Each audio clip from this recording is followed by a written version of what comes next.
आज भाजप, राष्ट्रवादी, अजित पवार गट आणि शिवसेना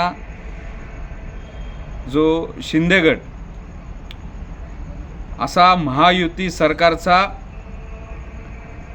मंत्रिमंडळ विस्तार झाला आणि याच्यामधून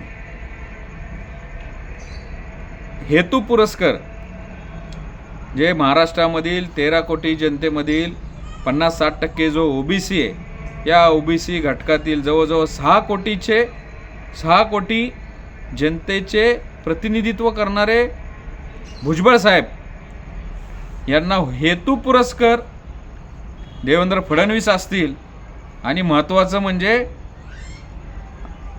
राष्ट्रवादी अजितदादा गटाचे अध्यक्ष अजित पवार यांनी मंत्रिमंडळामधून बाजूला केले. तर खऱ्या अर्थानं हा ओबीसींवर खूप मोठा अन्याय.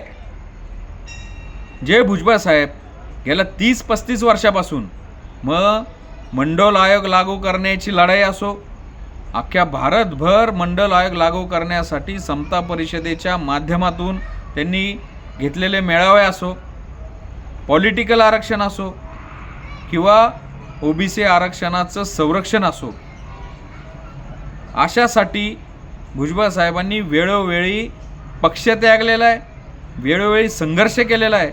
पण अशा ओबीसींचा आवाज बनलेले, ओबीसींचा आधारस्तंभ बनलेले भुजबळ साहेब यांना तुम्ही या मंत्रिमंडळातनं बाहेर ठेवताय.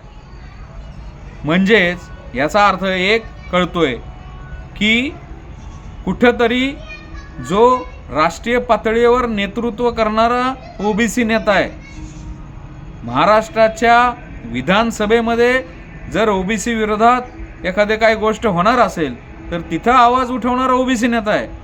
मंत्रिमंडळामध्ये ओबीसीसाठी काहीतरी तुटपुंजा काहीतरी निधी दिला जात असेल त्याच्या विरुद्ध आवाज उठवणारा ओबीसी नेता आहे. ओबीसी विरोधात एखादा JR निघणारा असेल, ओबीसी विरोधात एखादा सगळे सोयरे सारखा चुकीचा JR निघणार असेल त्याच्या विरोधात आवाज उठवणारा ओबीसी नेता आहे. गेल्या 1 वर्षामध्ये ज्या मनोज जरांगेंनी जातीवादी विष पेरलं ओबीसीचं अस्तित्व संपवण्यासाठी, ओबीसीच्या आरक्षणामध्ये घुसखोरी करण्यासाठी त्यांनी प्रयत्न केले, याच्या विरोधात एकमेव भुजबळ साहेब उभे राहिले. पण आता खरंच असं वाटतंय की आपण जे मनुस्मृती म्हणतो की ब्राह्मण आणि क्षत्रिय एकत्र आले की ते शूद्रांची वाट लावतात, तर आता एकंदरीत ह्या सगळ्या वाटचालीवरनं असं दिसतंय की ब्राह्मण आणि क्षत्रिय एक झालेले आहेत आणि जे शूद्र अतिशूद्र जे प्रवाहाच्या बाहेरचे आहेत, मग ओबीसींच्या नेत्याला संपवायचं म्हणजे ओबीसीचा आवाज, ओबीसीचा हक्काधिकार मानणारा नेताच राहणार नाही, असं काहीतरी करायचं. माझं या अजितदादांना सवाल आहे.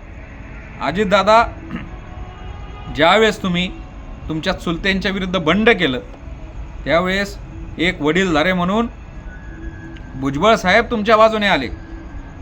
अहो अजितदादा, ज्यावेळेस तुम्ही एकटे पाडलात, तुमचं अख्खं कुटुंब वेगळीकडे गेलं, त्या बारामतीमध्ये येऊन तुमची बाजू घेणारे हे भुजबळ साहेबच होते. का हो अजितदादा, काय आमच्या भुजबळ साहेबांनी वाईट केलं? ज्यावेळेस संपूर्ण मराठा समाज तुमच्या विरोधात गेला त्यावेळेस ह्या ओबीसींची मोठ बांधून तुमच्या मागं ओबीसी घेऊन येण्यामध्ये भुजबळ साहेबांचा सिंहाचा वाटा होता. काय वाईट केलं? आणि आज हेच अजित पवार, तुम्ही भुजबळ साहेबांना सिनियरिटीच्या मापदंड लावून मुद्दाहून जाणीवपूर्वक मंत्रिमंडळाच्या बाहेर ठेवताय. याच्यातून तुमचा जातीवादी चेहरा समोर येतोय. अजितदादा, तुम्ही संविधानाची शपथ खाल्ली, सर्वांना न्याय देणार आणि तुम्ही जे ओबीसी चेहरे दिलेत आणि तुम्ही जे सांगताय की हा ओबीसी आहे, तो ओबीसी आहे, याच ओबीसी चेहऱ्यांनी किती वेळा विधानसभेमध्ये ओबीसीसाठी आवाज उठवलाय. त्यांना ओबीसीची बाराखडी येते का? त्यांना ओबीसीची ABCD येते का? ओबीसी बद्दल काय माहिती आहे? त्यामुळं तुमचा हा कावा वयाचा काहीतरी हे दाखवायचा, नव्यांना संधी द्यायची म्हणायची, आणि जुने जे अनुभवी सहकारी आहेत आणि ओबीसींचे नेते आहेत त्यांच्यावर अन्याय करायचा, त्यांना जाणून बुजून बाहेर ठेवायचं. हा अन्याय हा ओबीसी पाहतोय. येणाऱ्या स्थानिक स्वराज्य संस्थांच्या निवडणुकामध्ये अजित पवार तुम्हाला हा ओबीसी तुमची जागा दाखवणार, तुम्हाला हा ओबीसी दाखवून देणार. ओबीसीचा आक्रोश काय असतो. ज्यावेळेस महाविकास आघाडीमधील काही घटक या मनोज जरांगेला सपोर्ट करत होते आणि हे हेरून तमाम ओबीसींनी एकजूट केली, एक दिलाने, एक मनाने महायुतीला आणि तुमच्या पण पक्षाला एवढ्या मोठ्या प्रमाणामध्ये बहुमत दिलं, मॅन्डेट दिलं. आज तुमची गरज भागल्यानंतर तुम्ही जर असा आमचा केसानी गळा कापत असाल ना, तर घोडे मैदान लांब नाही.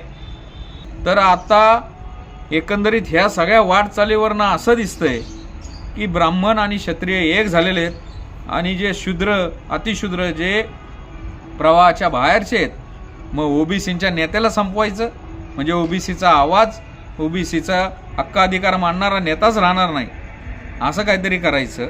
माझा या अजितदादांना सवाल आहे. अजितदादा, ज्यावेळेस तुम्ही तुमच्या चुलत्यांच्या विरुद्ध बंड केलं त्यावेळेस एक वडीलधारे म्हणून भुजबळ साहेब तुमच्या बाजूने आले. अहो अजितदादा, ज्यावेळेस तुम्ही एकटे पाडलात, तुमचं अख्खं कुटुंब वेगळीकडे गेलं, त्या बारामतीमध्ये येऊन तुमची बाजू घेणारे हे भुजबळ साहेबच होते. का हो अजितदादा, काय आमच्या भुजबळ साहेबांनी वाईट केलं? ज्यावेळेस संपूर्ण मराठा समाज तुमच्या विरोधात गेला त्यावेळेस ह्या ओबीसींची मोट बांधून तुमच्या मागं ओबीसी घेऊन येण्यामध्ये भुजबळ साहेबांचा सिंहाचा वाटा होता. काय वाईट केलं? आणि आज हेच अजित पवार तुम्ही भुजबळ साहेबांना सिनियरिटीच्या मापदंड लावून मुद्दावून जाणीवपूर्वक मंत्रिमंडळाच्या बाहेर ठेवताय. याच्यातून तुमचा जातीवादी चेहरा समोर येतोय.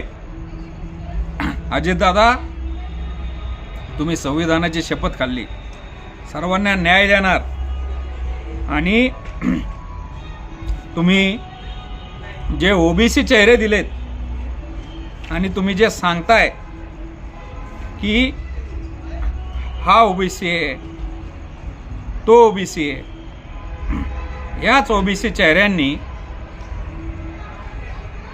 किती वेळा विधानसभेमध्ये ओबीसीसाठी आवाज उठवलाय. त्यांना ओबीसीची बाराखडी येते का? त्यांना ओबीसीची ABCD येते का? ओबीसी बद्दल काय माहिती आहे? त्यामुळं तुमचा हा कावा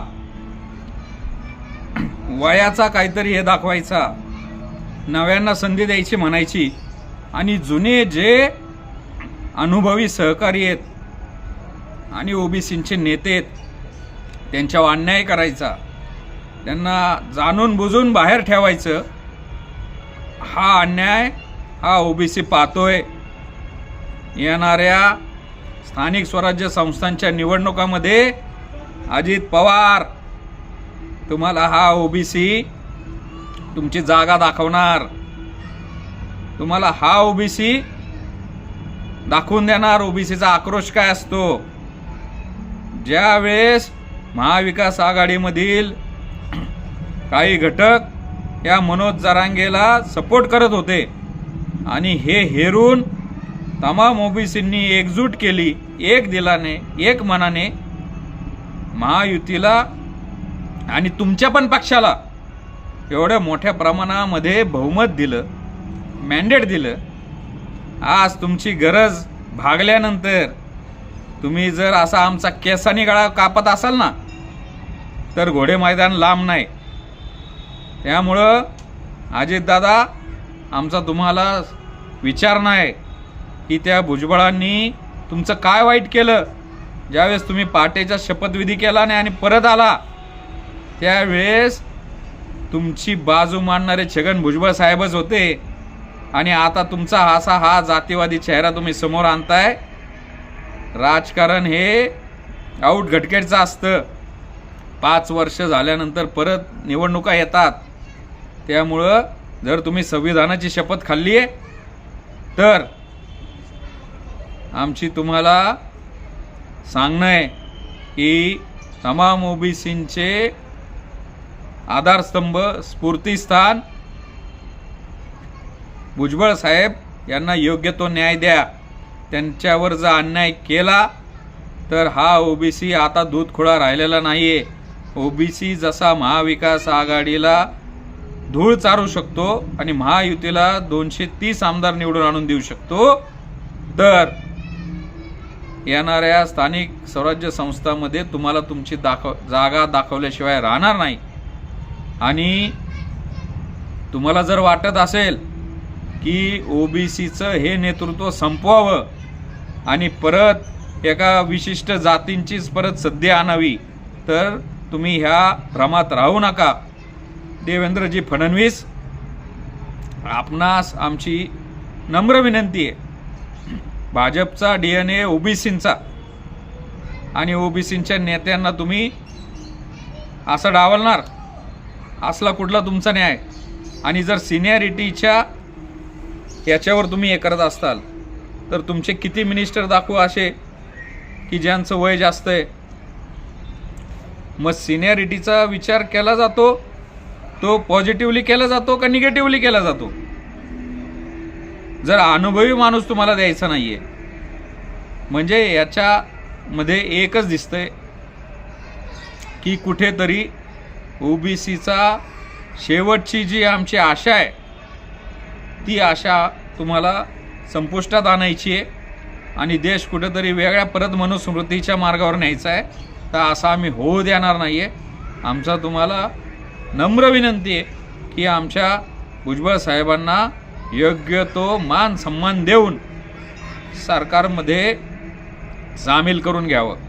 अन्यथा हा ओबीसी एकदा पेटून उठला तर ती जी ओबीसींची जी संतापाची लाट असती, ओबीसींची जी न्यूसेन्स व्हॅल्यू असती, ती तुम्हाला नक्कीच येत्या 2 महिन्यामध्ये समजेल. त्यामुळं अजून पण सुधारा. उगीच ओबीसींच्या ताटामध्ये विष घालू नका. ओबीसींचा जो आवाज आहे त्याला दाबायचा प्रयत्न करू नका. धन्यवाद. जय ओबीसी, जय संविधान.